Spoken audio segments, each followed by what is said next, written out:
Bengong. Kenapa? Hizi ini kalau nggak lagi begini ketawa-ketawa sendiri, marah-marah sendiri, kalau nggak bengong gitu. Kenapa sih, Zi? Aku tuh suka merenung gitu. Sekarang itu keadaan sekarang. Karena? Dan ada, ya aku sebagai warga negara itu peduli lah. Aku kok nggak percaya ya kalau kamu sok serius gini. Enggak, aku tuh ada kemarin ngeliat di Instagram juga kan itu ya. Ngeliat di Instagram. Kamu lihat? Jadi ada selebgram, namanya itu Gaby Vesta. Iya, aku sering lihat juga ya, ketahuannya sering lihat dia. Jadi dia marah-marah, dia itu nggak boleh terbang karena salah satu syarat untuk terbang itu adalah harus ada surat pengantar RT dan RW. Nah itu ini kata petugasnya? Kata petugasnya di video itu. Padahal dia sudah divaksin? Udah divaksin, sudah bawa PCR juga. Peraturan yang benarnya itu seperti apa, Kak Nitya? Jadi ini sampai membuat kehebohan gitu ya? Kehebohan, betul. Kehebohan di jagat maya. Tapi aku agak kesel juga sama dia tuh. Kenapa? Soalnya dia bilang udah nggak usah vaksin gitu, karena surat vaksin jadi nggak diperlukan untuk terbang. Kan kita vaksin bukan cuma untuk terbang doang. Ya itu sebenarnya alasan pribadi ya, nggak apa-apa juga ya. Tapi kan supaya kita nggak nularin orang, supaya kita juga lebih punya kesempatan untuk sembuh lebih cepat ya. Kan kamu sendiri merasakan itu kan? Aku merasakan itu. Oke. Jadi mungkin kita bisa hubungi ini kali ya, pengawas penerbangan kali ya. Karena kan banyak juga nih orang yang bilang, wah ini peraturannya gimana sih, petugas beda-beda nih di tiap bandara gitu. Aku pengen telepon Mbak Ruth kayaknya. Sudah ada tuh? Sudah. Mbak Ruth, hai. Hai, Mbak Nit dan Mas Hisip. Mas Hisip. Saya benerin dulu, Bu. Hif. Masih dia Hansip ya. Sip aja ya. Iya, nggak apa-apa, Bu. Memang sip kok. Iya, siap, saya apa aja dipanggil boleh, Bu. Iya, tapi ini kan normal ya. Kalau misalnya kadang-kadang nama aja kita suka salah dengar atau apa. Jangan-jangan nih Mbak Ruth, jangan-jangan ada dugaan gini. Ketika ada selebgram yang komplain, wah saya nggak boleh terbang, katanya suruh bawa surat pengantar, padahal di aturannya tidak perlu ada surat pengantar kecuali urusan kedukaan atau karena di bawah umur 18 tahun. Gitu kan ya. Pendapat Mbak Ruth gimana? Banyak orang yang berkata ini kok petugas beda-beda. Di bandara satu ngomongnya A, di bandara B ngomongnya A. Kok ada yang bisa lolos padahal bawa surat antigen palsu, nyampe di sana harus dites. Ini itu gimana? Itu kan banyak banget kejadian kayak gini. Gitu. Ya, ini memang satu kekurangan kita ya dalam hal berkomunikasi dengan masyarakat, kemudian antar sektor pimpinan dengan bawahan. Nah ini sering terputus informasi-informasi yang bagus ini, yang penting ini, ya. Sehingga memang tidak heran petugas yang kebanyakan juga hanya main HP, kemudian melihat berita-berita yang diragukan kebenarannya, itu yang digunakan untuk melayani pelanggan atau tamu-tamu di bandar udara. Sehingga inilah yang terjadi ya, antara saat petugas yang di pintu satu dengan pintu kedua itu juga pasti beda-beda ya. Tetapi saya juga tidak mengerti apa yang terjadi di antara komunikasi di antara pimpinan dengan bawahan ya, atau antar bidang di dalam bandar udara di Indonesia saat ini, karena memang selalu berlainan. Kemudian kebijakan dari maskapai juga tidak pernah sampai kepada petugas di darat supaya mengumumkan apa saja yang diperlukan ketika mereka masuk ke pesawat. Bu, saya pengen nanya nih Kak. Ini sebenarnya ya Bu ya, ini juga jadi pertanyaan saya gitu. Karena saya sering banget melihat di Instastory gitu. Masih banyak teman-teman tuh yang dia liburan ke Bali, dia liburan bahkan ke luar negeri. Jadi siapa aja sih orang-orang sekarang yang di masa PPKM darurat ini yang boleh melakukan penerbangan, Bu? Apakah orang yang ada keperluan bekerja atau hanya menjenguk orang yang sakit atau keluarganya yang itu orang-orang siapa aja sih Bu yang boleh melakukan penerbangan, Bu? Sebenarnya semua boleh, tetapi iya boleh sebenarnya, tetapi kan kita sendiri yang harus memilah-milah apakah perjalanan kita penting dengan melihat penyebaran COVID yang begitu tinggi, apakah kita perlu melakukan perjalanan itu? Nah itu saja sebenarnya yang membatasi diri kita kan.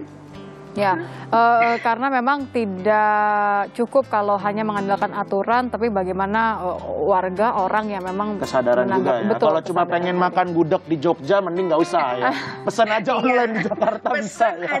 Kalau cuma pengen makan ayam taliwang di Lombok, pesan aja online di Jakarta ya. Hidupmu memang hanya makanan ya? Iya. Oke.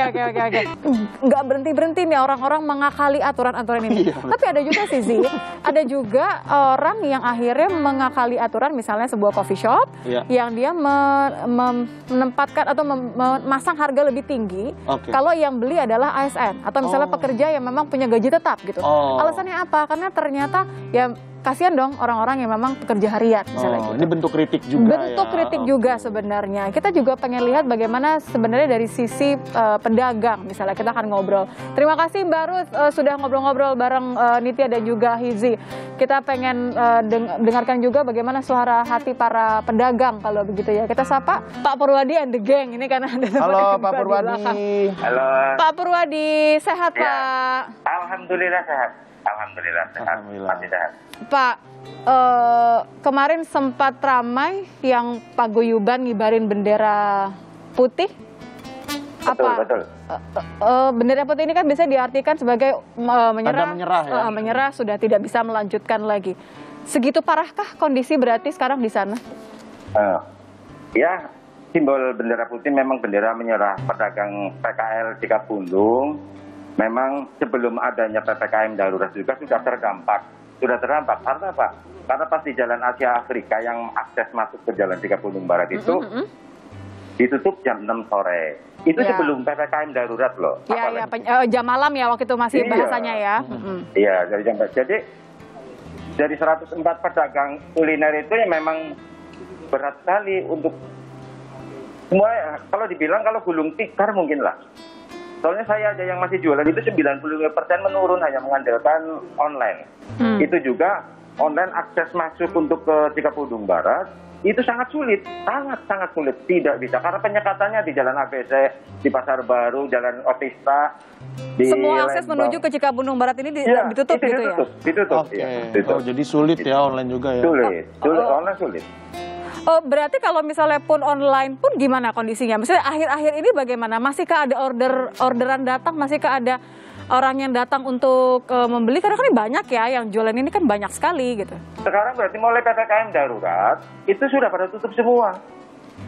Tutup semua kecuali ada satu warung yang masih buka, itu juga karena kebetulan rumahnya di sini. Jadi bukan juga bukan berarti rame, hanya untuk manjangkeun langan lah, mun orang Sunda bilang mah itu maksudnya ada aja langanan yang masuk itu, tapi nggak segitu kok, sepi kayak kuburan perumbung mah rame, ini mah sepi. Gitu. Berapa tuh Pak pendapatan yang ngurangnya kalau biasanya sebelum ada jam malam itu berapa sehari?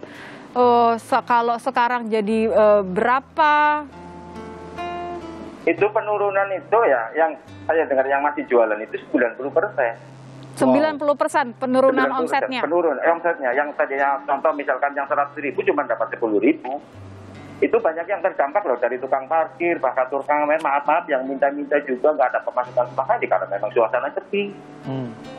Di Bandung semua sama setelah PPKM darurat. Tuh. Udah pernah ada ngobrol nggak Kang Eri mungkin datang gitu terus kemudian kasih solusi gitu misalnya? Tanggapannya. Nah setelah kita memasang bendera putih itu baru ada yang datang ke sini kasih sumbangan. Jadi alhamdulillah terima kasih dari Danramil, dari Polres, dari pemerintahan terkait tempat ada masuk setelah kita pasang bendera putih. Dan menjanjikan mediasi dengan wali kota Bandung nantinya. Tapi sebenarnya yang diinginkan oleh Pak Guyuban ini apa? Karena kan area Cikapundung Barat ini kan sebenarnya sudah lama sekali. Pak Purwadi sendiri sudah berjualan sejak tahun 90-an ya kalau tidak salah ya Pak ya. 94, ya. Apa sebenarnya yang diinginkan? Karena kan PPKM level 4 atau 3-nya ini kan diperpanjang paling tidak sampai tanggal 25 Juli Pak. Ya. Saya minta kepada pemerintah ya. Kalau untuk saya mewakili pedagang Cikapundung Barat Bandung ini, dan mungkin seluruh pedagang-pedagang kaki lima di Bandung, itu adalah akses jalan masuk, jangan jam 6 lah ditutupnya, sampai jam 9 aja. Insya Allah para teman-teman pedagang itu akan mentaati protokol kesehatan kok. Tahu, nah, saya juga takut sakit, otomatis saya pakai masker, pakai protokol kesehatan lah, sehingga gitu. Jadi kepada pemerintah tolong akses masuk ke tempat jualan para pedagang kaki lima, khususnya di Cikapundung Barat, tolong jangan ditutup jam 6, maksudnya pengennya jam 9 aja, jam 9 beres-beres, begitu udah jam 10, kalau kita lewat jam 10 saya siap kena sanksi, rekan-rekan siap. Kita sangat mendukung sekali loh kebijakan pemerintah, aturan seperti ini supaya membantu pandemi itu cepat berlalu dan divaksin dan sebagainya. Kita nurut kok, nggak neko-neko. Cuma permintaan dari para teman-teman pedagang itu diseimbangkan antara perekonomian dan kesehatan. Oke. Gitu Jadi jalan tengah itu yang diharapkan sama teman-teman dari Paguyuban Cikapundung Barat gitu ya, PKL Cikapundung Barat. Terima kasih Pak Purwadi sudah berbagi ceritanya sama kami. Salam untuk teman-teman semua PKL di Cikapundung Barat. Kami hanya bisa mendoakan terus berusaha untuk bagaimana teman-teman bisa semangat, karena ada pula sebenarnya aksi-aksi baik yang dilakukan. Kami paham bahwa pandemi ini semua serba salah rasanya ya Pak Purwadi. Jaga kesehatan Pak, mudah-mudahan segera ada solusi untuk semuanya. Terima kasih Pak Purwadi. Terima kasih Pak Purwadi. Salam buat temannya yang di belakang tuh Pak, bengong aja tuh Pak. Nanti kita ngobrol lagi deh. Ada juga sebenarnya aksi yang menunjukkan kepedulian terhadap PKL yang memang terdampak. Tapi abis ini ya, abis ini. Kenapa waktu itu Pak Bedi akhirnya memilih solusi yang saya bilang ya sangat humanis ya? Saya melihat ibu itu seperti ibu saya sendiri, jadi saya merasa kasihan aja sama ibu itu. Bagaimana ibu ini kalau kita suruh tutup, tapi beliau belum laku jualannya.